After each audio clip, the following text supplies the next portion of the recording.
ಅಲ್ಲಿ class fans ಅಂತ coat ಮಾಡಿ ಹೇಳ್ತಾರೆ. ನಿಮ್ಮ ಹೆಸರಲ್ಲಿರುವಂಥ ಒಂದಷ್ಟು ಲಿಂಕ್ಗಳನ್ನ ಅದರಲ್ಲಿ ಇರುತ್ತೆ. ಇದ್ರ ಬಗ್ಗೆ ನಿಮ್ಮ ಒಪಿನಿಯನ್ ಸರ್?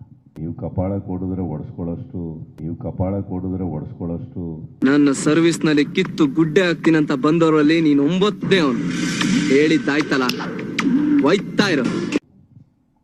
ಪರವಾಗಿಲ್ಲ, ಪ್ರೀತಿಯಿಂದ ತಾಯಿ ಹೊಡಿದಿದ್ದು ಏಟುಗಳು ಬೇರೆ ಆಗುತ್ತೆ, ಪಕ್ಕದ ಮನೆಯವ್ರು ಹೊಡಿ ಏಟುಗಳು ಬೇರೆ ಆಗ್ತದೆ. ಒಂದು ಸಲ ನಾನು ಅವನ್ನ ಬೈದೆ ಹೋದ್ರೆ, ಅವ್ನ್ ನನ್ ಕೈ ಬೈಸ್ಕೊಳ್ದೆ ಹೋದ್ರೆ ಇಬ್ರಿಗೂ ತಿಂದನ್ನ ಜೀರ್ಣವಾಗಲ್ಲ.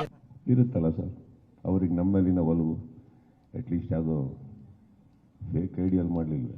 ಅದು ನಿಜ ಅಂತ ನಾವು ಹೇಳಕ್ಕೂ ಆಗಲ್ಲ. ಅದ್ ನಾವು ಕರೆಕ್ಟ್ ಆಗಿ ತಿಳ್ಕೊಂಡು ನಾವು ಮಾತಾಡಿದ್ರೆ ಒಳ್ಳೇದು ಅನ್ಸುತ್ತೆ ನಮ್ಮ ಪ್ರಕಾರ ಅಷ್ಟೇ.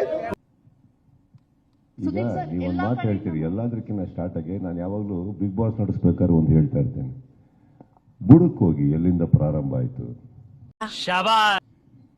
ಹೋಗಿ. ಯಾಕೆ ಎಂಟೈರ್ ಚಿತ್ರರಂಗದಲ್ಲಿ ಬೇರೆ ಎಲ್ಲ ಕಡೆನೂ ಆ ವಾತಾವರಣ ಇಲ್ಲ? ಎಲ್ಲಿಂದ ಪ್ರಾರಂಭ ಆಗ್ತದೆ? ಈಗ ಯಾವುದೇ ತಗೊಳ್ಳಿ ಸರ್, ನಿಮ್ಮಲ್ಲಿ ಇಷ್ಟು ಚಾನೆಲ್ಗಳು ಕೂತಿದ್ದೀರಿ ಎಲ್ಲರ ಎದುರುಗಡೆ, ಕರೆಕ್ಟ್. ಈಗ ಯಾವುದೋ ಒಂದು ಪರ್ಟಿಕ್ಯುಲರ್ ಚಾನಲ್ಗೆ ನಾವು ಸ್ವಲ್ಪ ರಫ್ ಆಗಿದ್ದು ಏನೇನೋ ಮಾತಾಡಿಕೊಂಡು ನಿಮ್ಮಗಳಿಗೆ ನೋವು ಉಂಟಾಗುವಂಥದ್ದು ಏನಾದ್ರು ಮಾಡಿದಾಗ ನೀವು ಪ್ರತಿಕ್ರಿಯೆ ಕೊಡ್ತೀರೋ ಕೊಡಲ್ವೋ? Emotional damage. ಪ್ರತಿಕ್ರಿಯೆ ಕೊಡಬೇಕಾದ್ರೆ ನಿಮ್ಮ ತಲೆಯಲ್ಲಿ ಏನಿರುತ್ತೆ ಹೇಳಿ? ಪ್ರಾರಂಭ ನೀವು ಮಾಡಿಲ್ಲ ಸರ್. ಹಾಗನ್ಬಿಟ್ಟು ಇದನ್ನೆಲ್ಲ ನಾನು ಎಂಡೋರ್ಸ್ ಮಾಡ್ತೀನಿ ಅಂತಲ್ಲ. ಫಸ್ಟ್ ಆಫ್ ಆಲ್ ನಾನು ಚಿತ್ರರಂಗಕ್ಕೆ ಬಂದಿದ್ದೆ ಇದು ಯಾವುದು ಗಲಾಟೆಗಳು ಮಾಡ್ಕೊಳಕ್ಕಲ್ಲ ಸರ್. ಮೇಕಪ್ ಹಾಕಿ ಸಿನಿಮಾ ಮಾಡಿ ನಗ್ಸೋಕ್ಕೆ, ಖುಷಿಯಾಗಿರೋಕ್ಕೆ, ನಾವು ಜೀವನದಲ್ಲಿ ಏನೋ ಮಾಡಿದೀವಿ, ಒಂದು ಸಕ್ಸಸ್ಫುಲ್ ಆಗಿದೀವಿ ಅಂತ ಅನ್ನಿಸ್ಕೊಳಕ್ಕೆ ಸರ್. ಇಂಥ ಕತೆಗಳನ್ನ ದಿನ ಪೇಪರ್ಲಿ ಟಿವಿಲಿ 100 ನೋಡ್ತೀವಮ್ಮ ನಾವು. ಇದು ಕೇಳಿಸುತ್ತೆ ಪ್ರತಿ ಸಲ ಎಲ್ಲ ಅಭಿಮಾನಿಗಳಲ್ಲಿ ಕೇಳ್ಕೊಂಡಿದ್ದಕ್ಕೆ ಗೊತ್ತಿಲ್ವಾ?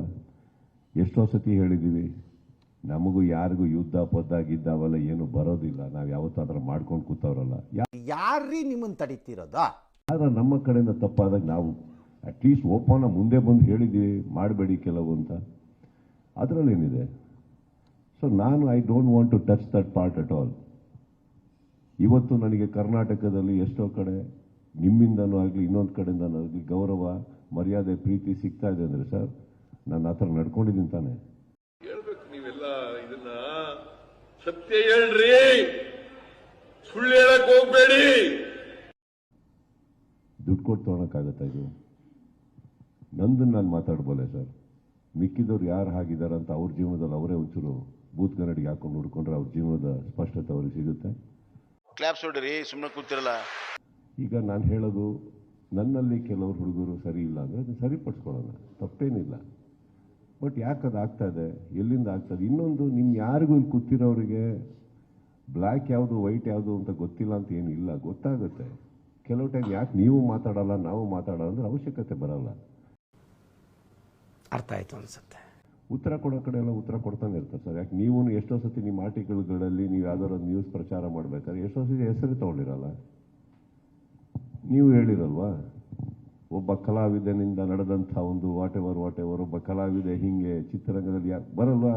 ಮಾಡಿಲ್ವಾ? ನೀವು ಮಾಡಿದಿರ ತಾನೆ? ಎಲ್ಲರೂ ಬಂದು ನಾವು ನಿಮಗೆ ಇದೇ ತರ ಕೇಳಿ, ಯಾರಿಗೆ ಹೇಳಿದ್ರು, ಏನಿಗೆ ಹೇಳಿದ್ರು, ಯಾರು ನಾವು ಇದೀವಿ. ಆದ್ರೆ ನಿಮಗೆ ಗೊತ್ತಿದೆ ನೀವು ಯಾರಿಗೆ ಹೇಳಿದ್ದೀರಾ ಅಂತ. ನಾವು ಅದರಲ್ಲಿ ಇಲ್ಲ, ನಾನು ಯಾಕೆ ಅದನ್ನ ಮಾತಾಡ್ಲಿ? ಹೌದು, ಇಷ್ಟು ಸಂತೋಷವಾದ ವಾತಾವರಣದಲ್ಲಿ ನೀವ್ಯಾಕೆ ಇಷ್ಟು ಡಲ್ ಆಗಿದ್ದೀರಾ? ಜೀವಮಾನ ಪೂರ್ತಿ ಎಲ್ರಿಗೂ ನೀನು ಅವ್ರು ಚಂದಾಗಿರ್ಲಿ ಇವ್ರು ಚಂದಾಗಿರ್ಲಿ ಅಂತ ಹಾರೈಸ್ತಾ ಇದ್ರೆ, ನೀನ್ ಚೆನ್ನಾಗಿರ್ಲಿ ಅಂತ ನಿನ್ಗೆ ಹಾರೈಸೋರು ಯಾರು?